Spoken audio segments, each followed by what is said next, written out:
Hello students, कैसे आप लोग। स्वागत है आपका हमारे यूट्यूब चैनल में। सबसे पहले आप सभी को होलिका दहन की बहुत बहुत शुभकामनाएं। आप लोग स्वस्थ रहें, मस्त रहें, खुश रहें और पढ़ते रहिए। आपका बोर्ड एग्जाम एकदम सिर पर आ चुका है, तो आप लोग तैयारी अच्छे से करिए, जिससे आप अच्छा बोर्ड में अच्छा नंबर ला सकें। इसके लिए मैं भी आपके लिए आपके साथ प्रयासरत हूँ। तो आप लोग हमारी मेहनत को सफल बनाइए और ज़्यादा से ज़्यादा लोगों तक शेयर करिए, जिससे सभी लोग इसका आनंद ले सकें और सभी को लाभ हो सके। और आप लोग भी अच्छे से तैयारी करिए। इतनी गर्मी में आपके साथ परिश्रम कर रहा हूँ, तो प्लीज़ आप लोग हमारी मेहनत को सफल बनाएं और अच्छे से तैयारी करें। सबके पास जितना ज़्यादा हो सके वीडियो को शेयर करें। और सभी लोग यहाँ पे जो मैं प्रैक्टिस सेशन और रिवीजन करवा रहा हूँ, इससे सभी लोगों का फ़ायदा होगा। तो प्लीज़ ज़्यादा से ज़्यादा स्टूडेंट जुड़े और सभी लोग इस क्लास का आनंद लें।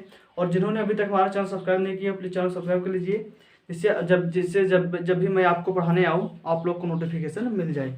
ठीक है, तो चलिए आपके लिए आज का पहला क्वेश्चन है, कोलाइडी विलयनों को शुद्ध करने की विधि है। मतलब कोलाइडी विलयनों को कौन सी विधि है जो शुद्ध करने की विधि होती है कोलाइडी विलयन की। पहला है पेप्टिकरण, दूसरा है अपोहन, तीसरा है ब्रीडिंग आर्क विधि और चौथा क्या है, इनमें से कोई नहीं। तो जल्दी से जल्दी कमेंट करके बताइए इसमें कौन सी विधि सही है। दोस्तों हम लोग पढ़े हैं, मैंने आपको पढ़ाया भी था कि जो कोलाइडी विलयन होते हैं उनको शुद्ध करने की विधि क्या होती है, अपोहन होती है। ठीक, इसको इंग्लिश में कहा जाता है डायलिसिस। डायलिसिस होता है, इसमें किया कहा जाता है, इस विधि में डायलिसिस में किया क्या जाता है, इसमें कोलाइडी विलयन को एक पात्र में रखा जाता है। यह पात्र जो होता है यह अर्धपारगम झिल्ली अर्धपारगम झिल्ली की होती है, या ये पार्चमेंट पेपर की भी हो सकती है। पार्चमेंट पेपर की भी हो सकती है। इसमें क्या किया जाता है, इसमें कोलाइडी विलयन को भरा जाता है, इसको शुद्ध करना है। ऊपर से इसको हम बंद कर देते हैं, बांध देते हैं किसी से। फिर इसको क्या किया जाता है, रनिंग वाटर में लटकाया जाता है। ठीक है, जैसे कोई रनिंग वाटर होगा, रनिंग वाटर, उसमें इसको लटकाया जाएगा। जैसे मान लो नदी वदी में से पानी जैसे जा रहा है, उसमें रनिंग वाटर, नदी नहर में वो रनिंग वाटर होता है। ठीक है, मतलब जो पानी रुके ना, सीधा चलता रहे, जैसे नदी का पानी, नहर का पानी, ये सब क्या होता है, रनिंग वाटर होता है। रनिंग वाटर में जिसको लटकाते हैं तब क्या होता है, इसमें से अशुद्धियाँ दूर हो जाती हैं, इसमें से अशुद्धियाँ दूर हो जाएंगे ऐसे, और क्या होता है, कोलाइडी विलयन इसमें बच जाता है। यही विधि क्या होती है, पोहन, या इसको डायलिसिस कहा जाता है। ठीक है, चलिए आपके लिए आता है क्वेश्चन नंबर 2। आपके लिए क्वेश्चन नंबर 2 आता है, तो आप लोग पेपर पेन लेके बैठे रहिए। मैं आपको यहाँ पर कुछ न्यूमेरिकल भी बताऊंगा, तो आपको सॉल्व भी करना होगा, वो परीक्षा की दृष्टि से बहुत महत्वपूर्ण है।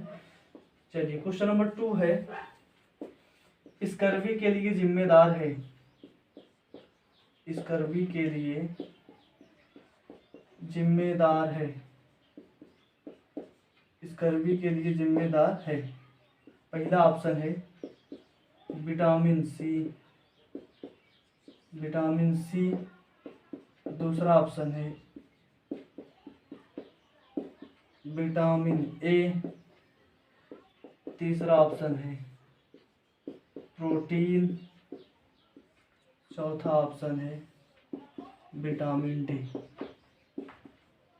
ठीक है, इसमें आप लोग बताइए इसका ऑप्शन क्या होगा, कमेंट करके बताइए इसमें कौन सा सही है। स्कर्वी के लिए जिम्मेदार है, ऑप्शन है vitamin C, vitamin A, protein और विटामिन डी।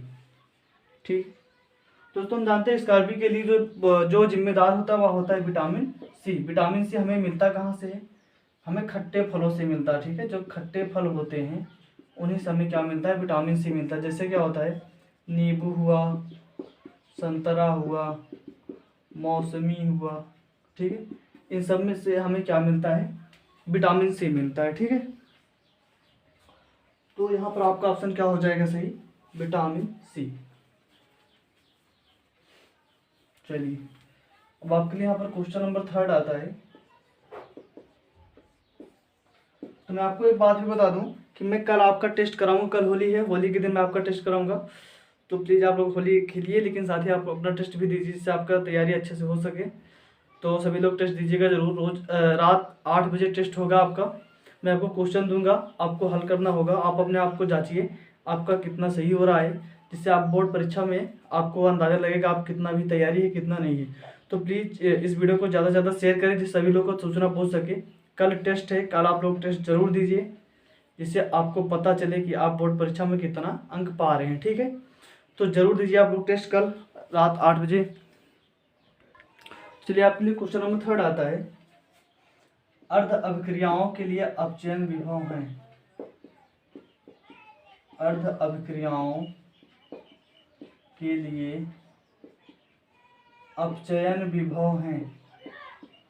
अपचयन विभव हैं, ठीक है। यहाँ पे अपचयन विभव आपको दिया गया है। पहला है -0.746, दूसरा है -0.776, थर्ड है -0.00 और फोर्थ है +0.776। ठीक, तो इसमें पूछा है आपसे कौन प्रबल अपचायक है। कौन प्रबल अपचायक है, ठीक। इसमें आप लोग कमेंट करके बताइए इसमें कौन सा ज़्यादा प्रबल अपचायक होगा। इसमें आपको अपचयन विभव का मान दिया गया है। पहला -0.746, दूसरा है -0.776, तीसरा है -0.00, चौथा है +0.776। तो आप लोग बताइए इसमें कौन सा ऑप्शन सही होगा। तो हम जानते हैं जिसका मान जितने ज़्यादा नेगेटिव होगा, जितने ज़्यादा माइनस में होता है, वो उतने ज़्यादा क्या होता है, अधिक अपचायक होता है, ठीक है। तो इसमें आपका ऑप्शन नंबर 3, ऑप्शन नंबर 2 क्या हो जाएगा, सही हो जाएगा, ठीक है। दोस्तों मेरे पास डिजिटल बोर्ड नहीं है, तो ऐसे लिख लिख के आपका तैयारी कराऊंगा। तो आप लोग सहयोग करिए हमारा थोड़ा सा, कुछ दिन में डिजिटल बोर्ड ले लूँगा, ठीक है, जिससे आपको अच्छी तैयारी में करा पाऊँ, ठीक है। चलिए आपके लिए आता है क्वेश्चन नंबर 4। चौथा क्वेश्चन है आपके लिए, यहाँ पर दिया जा रहा है, ठीक है। चलिए चौथा क्वेश्चन आपका आता है पृष्ठ रसायन से,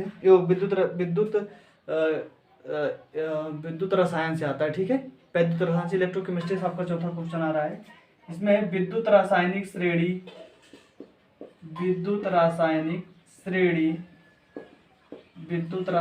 श्रेणी में हाइड्रोजन से नीचे है, ठीक है। आपका यहाँ पे ऑप्शन है लिथियम, दूसरा है स्ट्रांसियम, तीसरा है कॉपर और चौथा ऑप्शन है पोटेशियम, ठीक है। तो जो विद्युत रासायनिक श्रेणी होती है उसमें इसमें पूछा है कि हाइड्रोजन जो होता है, हाइड्रोजन से नीचे क्या स्थित है, ठीक है। तो बताइए हमको जल्दी से, हाइड्रोजन से नीचे क्या स्थित है विद्युत रासायनिक श्रेणी में, कमेंट करके हमको जल्दी से बताइए। मैं देखता हूँ कौन स्टूडेंट्स जल्दी जवाब देते हैं, ठीक है। जल्दी जल्दी आप लोग जवाब दीजिए और ज़्यादा से ज़्यादा सेशन को शेयर करिए, सभी लोग क्लास लीजिए, जिससे आपको अच्छा सा नंबर मिले परीक्षा में और मुझे भी थोड़ी सी प्रसन्नता महसूस हो। चलिए मेरी मेहनत का कुछ फल मिल रहा है, ठीक है। तो दोस्तों मैं आपको पहले बता दूं, विद्युत रासायनिक जो श्रेणी होती है इसको याद करने का एक ट्रिक होता है, मैंने आपको बताया था। चलिए मैं आपको फिर से बता देता हूँ, आपको मिलेगा नहीं कहीं पे। तो यहाँ पे इसका जो होता है याद करने का ट्रिक मैं आपको बता दूं। सबसे पहले मैं आपको बताता हूँ इसमें कितने तत्व हैं, ठीक है। तो होता है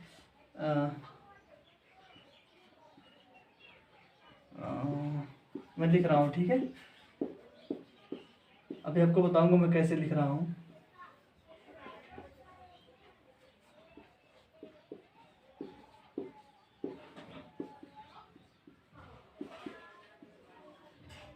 ठीक, तो विद्युत रासायनिक श्रेणी में और सारे तत्व होते हैं, लेकिन मैं थोड़ा सा आपको बता रहा हूँ जो कि इंपॉर्टेंट होते हैं, जो ज़्यादा पूछे जाते हैं। मैं उन्हीं सारा लिखा हूँ मैं, वो सारा तो और सारे तत्व होते हैं, लेकिन मैं जो इंपॉर्टेंट होता है मैं वही लिखा हूँ। तो इसका जो ट्रिक होता है याद करने का मैं बता दूँ आपको, लिखबा सरका नाम जी एलमंजन करफी कड़को नाइसन पफ HCuHg, ठीक है। आपको आता था कि नहीं पहले आप लोग हमें कमेंट करके बताइए, आपको पहले आता था इससे पहले कि नहीं आता था, ठीक है। आपको मैं ऐसे ट्रिकी सवाल बताऊंगा जिससे आपको याद हो जाएगा, ठीक है। चलिए मैं आपको बताता हूँ मैंने कैसे इसको लिखा है, ठीक है। मैं इसको थोड़ा सा भी मिटा रहा हूँ, HCuHg, ठीक है, Cu है कॉपर, ठीक। तो अच्छा मैं ऐसे बना रहा हूँ ना, तो इसका कहने का मतलब ये ऊपर होगा और ये नीचे होगा, ठीक है। ऐसे आप लोग बना सकते हैं, ये क्या होगा ऊपर होगा और ये वाला भाग क्या होगा नीचे होगा, ठीक है। मैं इसको लिख रहा हूँ, देखिए इसको हिंदी में से लिखेंगे, लिख व सरका नामजी अल मनजन कर फी कड़ को नाई सन पब एच सी यू एच जी एच। ठीक है, तो आप ऐसे इसको शॉर्ट फॉर्म में ऐसे ट्रिक से याद कर सकते हैं। विद्युत रासायनिक श्रेणी को, विद्युत रासायनिक श्रेणी में इतने तत्व होते हैं। ठीक है, आपको दिख रहा है नीचे तक। ठीक है, इसका होगा क्या, लिखबा सर का नाम जी एलमंजन करफी कड़ को नाइसन पब एच सी यू एच जी। ठीक है, इन सबको आपको याद रखना होगा कि कौन से शब्द पे कौन सा तत्व आ रहा है। तो इसको आप लोग नोट कर लीजिए, वीडियो को रोक कर इसको आप लोग लिख लीजिए, बहुत ही इंपॉर्टेंट है। इसका कहीं पे आपको शॉर्ट ट्रिक नहीं मिलेगा और जल्दी याद नहीं होता, इसलिए मैं आपके लिए यहाँ पर ट्रिक बनाया हूँ। तो आप लोग इसके लिए एक लाइक जरूर करें और वीडियो को ज़्यादा शेयर करें। ठीक है, तो यहाँ पर हम देख रहे हैं विद्युत रासायनिक श्रेणी में आपको बताया हूँ, ये क्या है, एकदम ऊपर है और ये वाला क्या है, ये वाला भाग ऐसे नीचे है। ठीक है, इसको आप लोग ऊपर नीचे बना सकते हैं। ये वाला भाग एकदम ऊपर होगा, इसे लिथियम में सबसे ऊपर होगा और सबसे नीचे क्या होगा, Hg होगा। ठीक है, आप लोग ऐसे बना सकते हैं। तो हम यहाँ पे देख रहे हैं हाइड्रोजन है, हाइड्रोजन के नीचे क्या है, कॉपर है और Hg है। तो इस क्वेश्चन में पूछा है हाइड्रोजन के नीचे क्या है, तो इसमें इस ऑप्शन इसमें हमें दिख रहा है कॉपर। ठीक है, Hg तो है नहीं, कॉपर है, तो इसलिए आपका ऑप्शन यहाँ पे थर्ड क्या हो जाएगा, सही हो जाएगा। ठीक है, चलिए इसे मैं आपका जो बहुविकल्पी क्वेश्चन करा रहा हूँ, इससे आपका वो वाला भी जो भी 2-3 नंबर पूछता है इससे आपका वो भी तैयार हो जाएगा। ठीक है, चलिए आपका नेक्स्ट क्वेश्चन है क्वेश्चन नंबर 5। ठीक है, आपका क्वेश्चन नंबर 5 आता है। चलिए आपका क्वेश्चन नंबर 5 है, प्रोटीन की इकाई क्या है, प्रोटीन की इकाई क्या है। ठीक है, तो मैं आप प्रोटीन की इकाई क्या है, इसमें आपका ऑप्शन है पहला वसा, दूसरा न्यूक्लिक अम्ल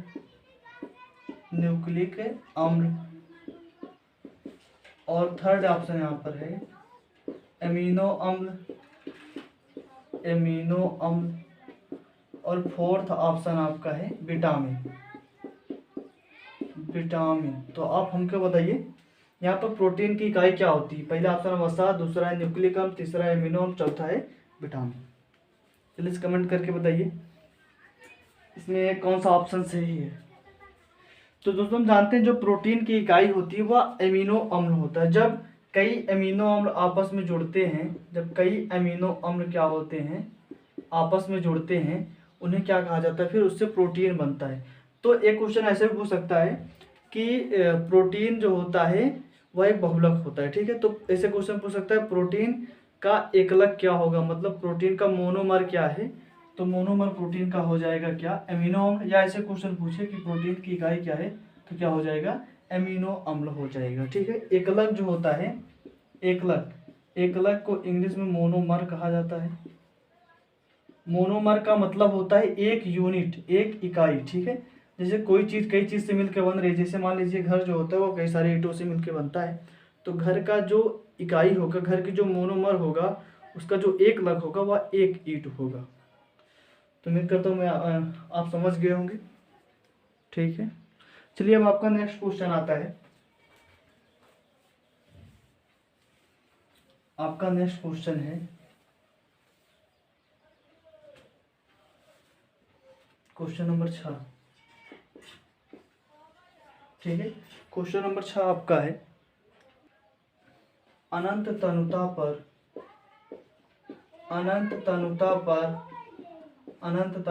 मोलर चालकता, अनंत तनुता पर मोलर चालकता क्या होती है। ठीक है, क्वेश्चन पूछा आपके लिए अनंत तनुता पर मोलर चालकता क्या होती है। ठीक है, तो सबसे पहले मैं आपको बता दूं तनुता क्या होती है। तनुता का मतलब होता है कोई अगर विलयन है उसको तनु करना। तनु का मतलब क्या होता है? हल्का करना। हल्का करने के क्या मतलब है? उस विलयन में विलेय की मात्रा कम हो जाए, विलेय की मात्रा कम हो जाए, कम हो जाए। ठीक। तो अगर हमें विलयन को तनु करना होता है तो जनरली हम उसमें पानी मिलाते हैं, वाटर मिलाते हैं। ठीक है। तो तनुता का मतलब क्या हुआ? विलयन तनु होगा, मतलब उसमें विलेय की मात्रा क्या होगी? कम होगी। तो दोस्तों मैं आपको बताया था कोलराउस के नियम वाले में कि जब कोई विलयन होता है अगर उसकी तनुता को बढ़ाया जाए, मतलब विलयन को अगर तनु किया जाए तो उसकी चालकता या मोलर चालकता बढ़ती जाती है। ठीक है। जब किसी विलयन को तनु किया जाता है, जब उसकी तनुता बढ़ाई जाती है तो विलयन की मोलर चालकता क्या होती है? बढ़ती जाती है। और जब तनुता अनंत पर हो जाए, मतलब अनंत तनुता पर जब तनुता क्या हो जाए? अनंत हो जाए, इनफाइनाइट हो जाए, तो वहां पर मोलर चालकता क्या होती है? एक सीमांत मान प्राप्त कर लेती है। ठीक है। इसी को कहा जाता है अनंत तनुता पर मोलर चालकता कहा जाता है। ठीक है। चलिए आपका नेक्स्ट क्वेश्चन आता है। क्वेश्चन है आपका बहुत ही इंपॉर्टेंट क्वेश्चन, इसको आप मार्क लगाइए। विलयन में Cu प्लस रंगहीन होता है, परंतु Cu डबल प्लस रंगीन होता है, क्यों? रंगीन होता है क्यों? ठीक है। यहाँ पर आपसे क्वेश्चन पूछा है कि विलयन में Cu प्लस रंगहीन होता है परंतु Cu डबल प्लस रंगीन होता है, क्यों? कहने का मतलब जो Cu प्लस का विलयन होता है, इसका विलयन क्या होता है? कलरलेस होता है, रंगहीन होता है, मतलब इसमें कोई भी रंग नहीं दिखाई देता। और जो Cu डबल प्लस का विलयन होता है वो क्या होता है? रंगीन होता है। क्यों होता है? अगर आपको आंसर पता है तो प्लीज हमको बताइए। ठीक। चलिए मैं आपको बताता हूँ इसका हल क्या है। तो मैं आपको एक चीज बताया था, डी ट्रांजिशन क्या होता है? डी ट्रांजिशन मैं आपको डी ट्रांजिशन बताया था, मैं जब डी ब्लॉक पढ़ा रहा था आपको, मैंने आपको डी ट्रांजिशन बताया था। अगर आप पढ़ना चाहते हो तो वीडियो में है, आप लोग जाके वहाँ पर पढ़ सकते हैं। डी ट्रांजिशन क्या होता है, बहुत ही इंपॉर्टेंट है आपकी परीक्षा की दृष्टि से, उप संयोजन यौगिक वाले चैप्टर में है। तो डी ट्रांजिशन में आपको बताया था क्या होता है कि किसी भी डी ब्लॉक, जो डी सबसेल होता है, किसी भी डी ऑर्बिटल से अन्य किसी डी ऑर्बिटल में इलेक्ट्रॉनों का जाना ही क्या कहलाता है? डी ट्रांजिशन कहलाता है। ठीक है। ये क्या है? डी ट्रांजिशन होता है, डी ट्रांजिशन। ठीक है। तो मैंने आपको क्या बताया था कि किसी भी डी ऑर्बिटल से किसी दूसरे डी ऑर्बिटल में जाना इलेक्ट्रॉनों को, या हम यूँ कह सकते हैं कि निम्न ऊर्जा स्तर के, या ऊर्जा का बात ना करें क्योंकि यहाँ पर दोनों स्थितियों में होता है, तो इलेक्ट्रॉनों का किसी भी डी ऑर्बिटल से दूसरे डी ऑर्बिटल में जाना ही क्या कहलाता है? डी ट्रांजिशन कहलाता है। यह तब होता है जब वह लिगैंड के प्रभाव में आता है, तब होता है। डी ट्रांजिशन किसके प्रभाव में होता है? लिगैंडों के प्रभाव में होता है। ठीक है। मैंने आपको लिगैंड भी अच्छी तरीके से बताया था। आगे मैं आपको रिवाइज भी कराऊंगा भी, इसके क्वेश्चन के माध्यम से सारा का सारा क्वेश्चन मैं आपको रिवाइज करा दूंगा, तो आप लोग बने रहिए हमारे साथ। तो डी ट्रांजिशन क्या होता है? डी ट्रांजिशन की वजह से ही कोई भी जो डी ब्लॉक का तत्व होता है उसमें कलर प्रदर्शित होता है। तो डी ट्रांजिशन कब होगा? जब इलेक्ट्रॉनों कोई इलेक्ट्रॉन किसी एक डी ऑर्बिटल से दूसरे डी ऑर्बिटल में क्या जाए? वहां पर चला जाए, किसी एक डी ऑर्बिटल से दूसरे डी ऑर्बिटल में चला जाए, यही कहलाता है डी ट्रांजिशन। अच्छा, इसी के कारण ही क्या होता है? उसमें कलर होता है। डी ब्लॉक का जो तत्व होता है उसी में, इसीलिए उसमें क्या होता है? कलर होता है। तो हम जानते हैं जो कॉपर होता है या फिर डी ब्लॉक का तत्व है, इसमें भी कलर किसके कारण होगा? डी ट्रांजिशन के कारण होगा। तो एक चीज हमको बताइए, जैसे इलेक्ट्रॉन कहाँ पर जाएगा? जहाँ पर जगह खाली होगा तभी तो जाएगा। तो इलेक्ट्रॉन तभी कहीं पर जाएगा जब वहां पर जगह खाली होगा, क्योंकि हम जानते हैं एक ऑर्बिटल में केवल 2 ही इलेक्ट्रॉन रह सकते हैं अधिकतम। अगर यहाँ पे जगह खाली नहीं तो इलेक्ट्रॉन कहाँ पे जाएगा? तो जहाँ पर ऑर्बिटल खाली होता है वहीं पे क्या होता है? डी ट्रांजिशन होता है। क्यों? क्योंकि वहाँ पर इलेक्ट्रॉन क्या होता है? एक ऑर्बिटल से दूसरे ऑर्बिटल में जाता है। तो अगर ऑर्बिटल खाली होगा तभी तो दूसरे ऑर्बिटल में जाएगा। तो डी ट्रांजिशन के लिए ज़रूरी क्या है, ऑर्बिटल क्या होने चाहिए, खाली होने चाहिए, मतलब अपूर्ण भरे होने चाहिए, तभी उसमें डी ट्रांजिशन होगा। अगर डी ट्रांजिशन नहीं होता है तो उसमें कलर प्रदर्शित नहीं होगा। और डी ट्रांजिशन के लिए आवश्यक क्या है, ऑर्बिटल कैसे होने चाहिए, ऑर्बिटल कैसे होने चाहिए, खाली होने चाहिए। ठीक है, ऑर्बिटल कैसे होने चाहिए, खाली होने चाहिए। और डी ट्रांजिशन किसके लिए उत्तरदायी है, कलर के लिए जिम्मेदार होता है। चलिए हम यहाँ पर सी यू के केस में देखते हैं यहाँ पर कैसे होगा। ठीक है, तो सबसे पहले मैं आपको बता दूं सी यू होता है, इसका परमाणु क्रमांक होता है 29। ठीक है, अगर यहाँ पे सी यू डबल प्लस है, कहने का मतलब इससे एक इलेक्ट्रॉन निकल गया है। अगर इसमें 29 इलेक्ट्रॉन है, एक इलेक्ट्रॉन निकल जाएगा तो कितना इलेक्ट्रॉन बचेगा, 28 ही तो बचेगा, 29 था। अरे देखिए सी यू होता है, सी यू का परमाणु क्रमांक होता है 29। अब इसमें से क्या करें, एक इलेक्ट्रॉन निकल जाए।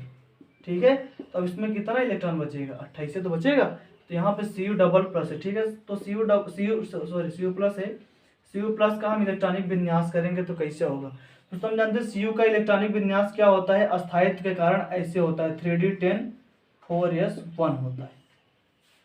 ठीक है, इसका अस्थायित्व के कारण 3d10 4s1 होता है, लेकिन जबकि होना कैसे चाहिए था 3d9 4s2, लेकिन अस्थायित्व के कारण ही इसका इलेक्ट्रॉनिक विन्यास ऐसे होता है। ठीक है, अगर आप जानना चाहते हैं सी यू और क्रोमियम का इलेक्ट्रॉनिक विन्यास ऐसे क्यों होता है तो कमेंट में बताइए, मैं अलग से वीडियो बना दूंगा, आप लोग समझ सकते हैं। ठीक, तो जो C U double plus C U plus होगा, इसका इलेक्ट्रॉनिक विन्यास कैसे हो जाएगा 3d10।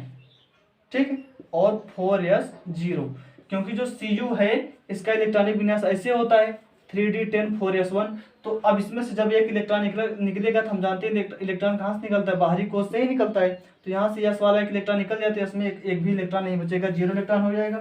अब इलेक्ट्रॉन सिर्फ किस में बचेगा 3d में बचेगा।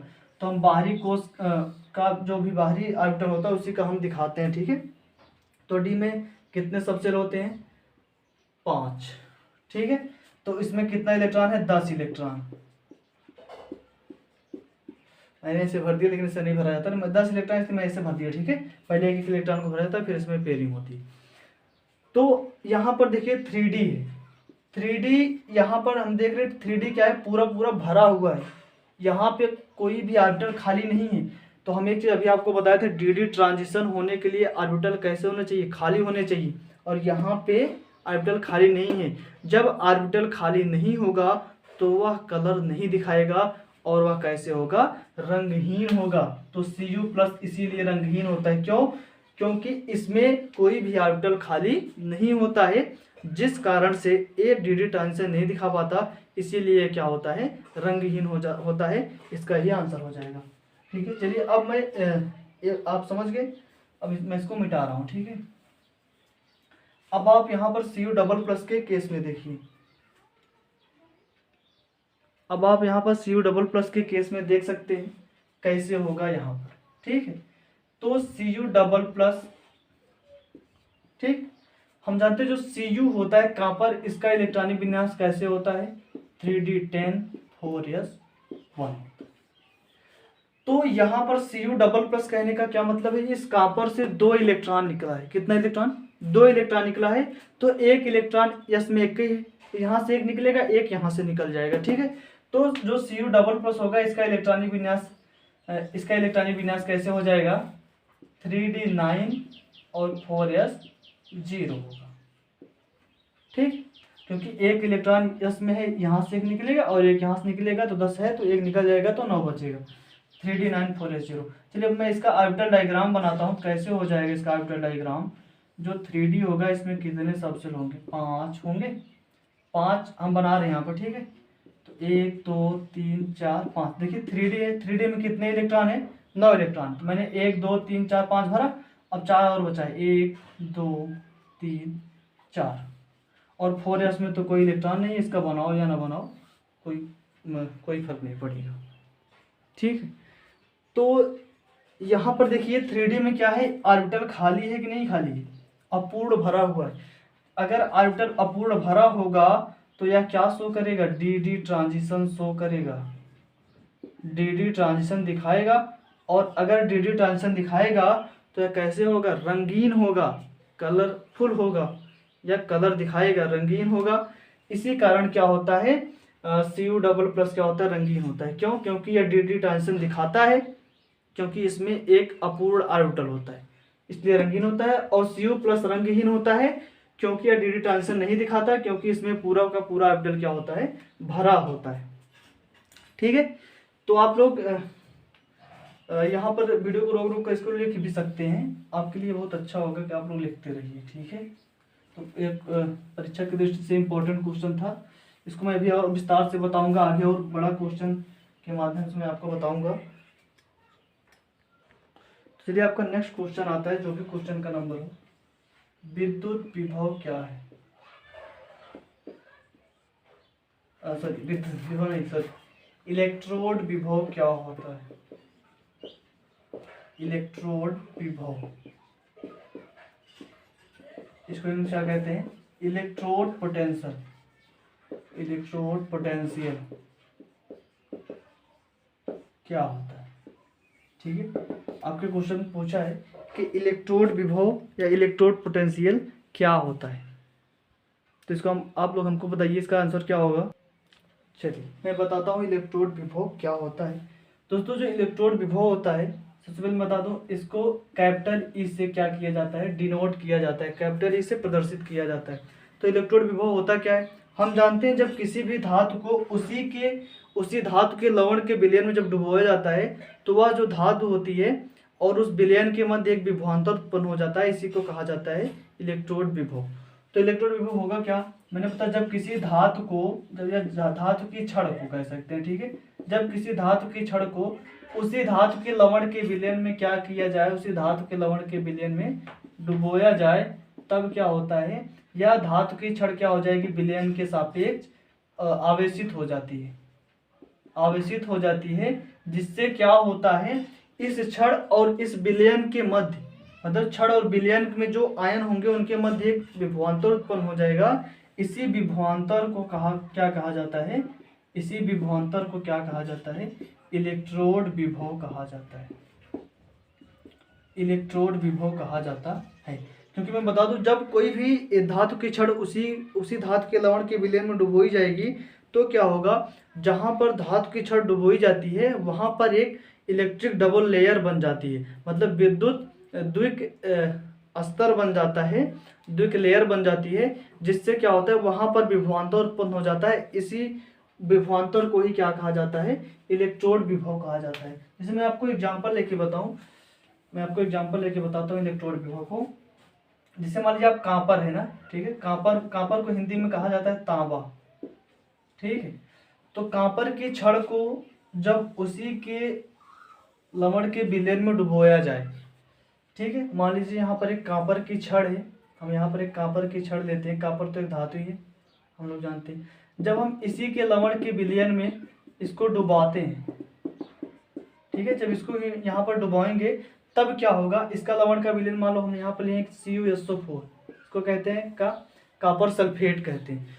तो क्या होगा, जब हम एक क्या है, कांपर की छड़ है, कांपर की छड़ है, तो जब हम कापर की छड़ को उसी के लवण के विलयन में, मतलब CuSO4 मतलब कापर सल्फेट के विलयन जब हम डुबोएंगे, तब यहाँ पर क्या होगा, जहां पर यह छड़ डुबोई जाती है उस स्थान पे क्या होगा, एक इलेक्ट्रिक डबल लेयर बन जाती है, मतलब यहाँ पर विद्युत की 2 लेयर बनती है। ठीक है, यहाँ पर विद्युत की क्या बनेगी, 2 लेयर यहाँ पर बन जाएगी, जिससे यहाँ पर विभवांतर उत्पन्न हो जाता है, और इसी विभवांतर को क्या कहा जाता है, इलेक्ट्रोड विभव कहा जाता है। तो देखिए दोस्तों, जब हम कापर की छड़ को उसके लवण के विलयन मतलब कापर सल्फेट के विलयन में जब हम डुबोते हैं, तो जो कापर की छड़ है यह विलयन के सापेक्ष कैसे हो जाती है, ऋणावेशित हो जाती है। कैसे हो जाती है, ऋणावेशित हो जाती है, जिससे क्या होता है, यहाँ पर कापर की छड़ और इसमें जो कापर के जो लवण है इसमें जो आयन होंगे, ठीक है, इसमें कौन कौन से आयन होंगे, तो CuSO4 है, जब यह डिजॉल्व होगा तो बनाएगा Cu डबल प्लस और SO4 डबल माइनस। तो इसके आयनों के बीच और कापर के छड़ के बीच क्या होता है, एक विभवांतर यहाँ पे उत्पन्न हो जाएगा। क्या उत्पन्न होगा, यहाँ पर विभवांतर उत्पन्न हो जाएगा, और इसी विभवांतर को क्या कहा जाएगा, इलेक्ट्रोड विभव, मतलब ई। और यहाँ पर देखिए, यहाँ पर माइनस माइनस है और इसके सापेक्ष क्या है, प्लस प्लस है। यही क्या है, विद्युत द्विलेयर है, मतलब इलेक्ट्रिकल डबल लेयर, विद्युत द्विक लेयर है, ठीक है। तो यही है इलेक्ट्रोड विभव होता है, इसको यहाँ पर ई कहा जाता है। साथ ही इसके साथ में आपको एक क्वेश्चन और बता दूं, जो कि इसके साथ फ्री मिलेगा आपको, एक के साथ एक फ्री, ठीक है, आप इससे समझ सकते हैं। यहाँ पर एक आपसे क्वेश्चन पूछ सकता है, मानक इलेक्ट्रोड विभव क्या होता है।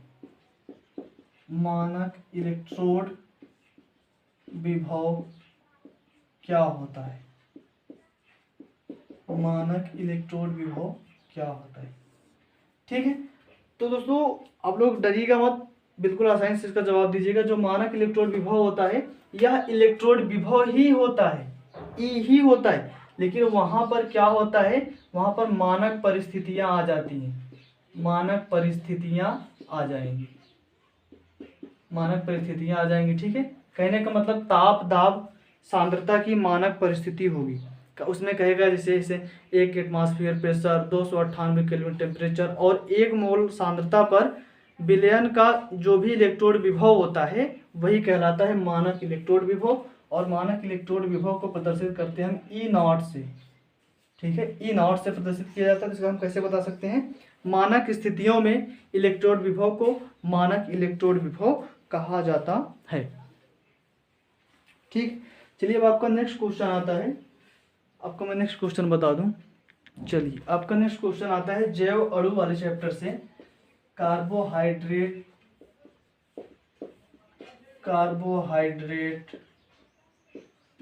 कार्बोहाइड्रेट क्या है, इसका सामान्य सूत्र क्या है, इसका सामान्य सूत्र क्या है। दो उदाहरण लिखो, दो उदाहरण लिखो, ठीक है दोस्तों। चलिए मैं आपको बता दूं कार्बोहाइड्रेट क्या है, इसका सामान्य सूत्र क्या होता है, इसके दो उदाहरण लिखिए। आपको यहाँ पर क्वेश्चन में तीन क्वेश्चन पूछा है, मतलब पहले कार्बोहाइड्रेट क्या है, इसकी डेफिनेशन बताइए, दूसरा इसका सामान्य सूत्र क्या होता है, फार्मूला क्या होता है, तीसरा इसका कम से कम दो उदाहरण बताइए। चलिए मैं आपको बताता हूँ कार्बोहाइड्रेट होता क्या है। अगर आपको पता है तो कमेंट बॉक्स में बताते रहिए आप लोग, और कुछ सेशन को ज़्यादा से ज़्यादा शेयर करते रहिए, जिससे बहुत ज़्यादा से ज़्यादा लोगों तक पहुँच सके और वे सब लोग क्या कर सकें, इसका फ़ायदा उठा सकें। चलिए मैं आपको तो कार्बोहाइड्रेट क्या होता है दोस्तों, मैं आपको बहुत सरल शब्दों में बता दूं। कार्बोहाइड्रेट होता है कार्बन के हाइड्रेट, कार्बन के हाइड्रेट को क्या कहा जाता है, कार्बोहाइड्रेट कहा जाता है, कार्बोहाइड्रेट। इसके नाम से ही पता चलता है, कार्बो मीन्स कार्बन, कार्बो मीन्स क्या होता है, कार्बन, और हाइड्रेट मतलब क्या होता है, हाइड्रेट। मतलब कार्बन के जो हाइड्रेट होते हैं वही क्या कहलाते हैं, कार्बोहाइड्रेट कहलाते हैं। हाइड्रेट का मतलब किससे होता है, जल से होता है, H2O से होता है, ठीक है।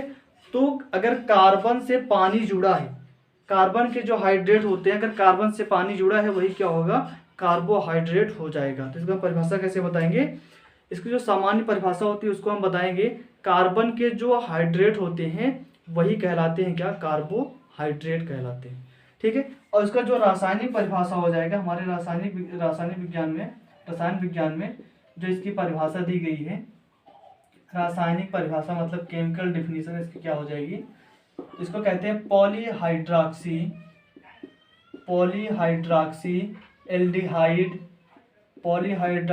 एल्डिहाइड या कीटोन, ठीक है। जो कार्बोहाइड्रेट की रासायनिक परिभाषा होती है वो क्या होती है, पॉलीहाइड्रॉक्सी एल्डिहाइड या पॉलीहाइड्रॉक्सी कीटोन जो होता है वही क्या कहलाता है, कार्बोहाइड्रेट कहलाता है, ठीक है। तो पॉलीहाइड्रॉक्सी एल्डिहाइड हो या पॉलीहाइड्रॉक्सी क्या हो, कीटोन हो, वो क्या कहलाएगा, कार्बोहाइड्रेट कहलाता है। तो इसकी दो परिभाषा हुई। पहली हम बता सकते हैं सामान्य परिभाषा, कार्बन के हाइड्रेट को कार्बोहाइड्रेट कहा जाता है, मतलब कार्बन साथ क्या जुड़ जाए, H2O जुड़ जाए। और दूसरी रासायनिक परिभाषा क्या हो जाएगी, पॉलीहाइड्रॉक्सी एल्डिहाइड या कीटोन जो होता है वह क्या कहलाता है, कार्बोहाइड्रेट कहलाता है, ठीक है। तो अब चलिए इसको आप लोग लिख भी सकते हैं। चलिए मैं आपको इसका जनरल फार्मूला, सामान्य सूत्र बताता हूँ। इसका सामान्य सूत्र होता क्या है कार्बोहाइड्रेट का, ये कुछ लोग बता रहे हैं, एग्जाम्पल बता रहे हैं, ठीक है। इसका जो सामान्य सूत्र होगा वह होगा सी। अच्छा देखिए, इसकी परिभाषा से ही कंफर्म हो रहा है कि कार्बन के साथ अगर H2O जुड़ जाए, मतलब कार्बन के हाइड्रेट, कार्बन के साथ अगर जल जुड़ जाए वही कार्बोहाइड्रेट है। तो यहाँ पर हम कार्बन के साथ क्या जोड़ रहे हैं, H2O जोड़ रहे हैं, ठीक है। इसका सामान्य सूत्र क्या हो जाएगा, CxH2OY, मतलब यहाँ पर x और y क्या है, वो संख्याएं हैं। यहाँ पर x और y क्या है, संख्याएं होती हैं, ठीक है। तो यहाँ पर क्या होगा, हम देख सकते हैं CxH2OY क्या होता है, यही कार्बोहाइड्रेट का सामान्य सूत्र होता है। तो गर्मी बहुत ज़्यादा है, मैं आपके लिए परिश्रम कर रहा हूँ, तो आप लोग भी अच्छे से तैयारी करिए, पूरा वीडियो देखिए और वीडियो को लाइक करिए, ज़्यादा से ज़्यादा लोगों तक शेयर करिए, ठीक है। कार्बोहाइड्रेट का सामान्य सूत्र क्या होगा, CxH2OY होगा, मतलब जहाँ कार्बन के हाइड्रेट ही क्या कहलाते हैं, कार्बोहाइड्रेट कहलाते हैं, जहाँ पर x y क्या है, कोई भी संख्याएं हो सकती है। अब इसके उदाहरण मैं आपको बता दूं, तो जो कार्बोहाइड्रेट होता है इसको कई भागों में बांटा जाता है, ठीक है। कार्बोहाइड्रेट को कई भागों में बांटा जाता है आयनन के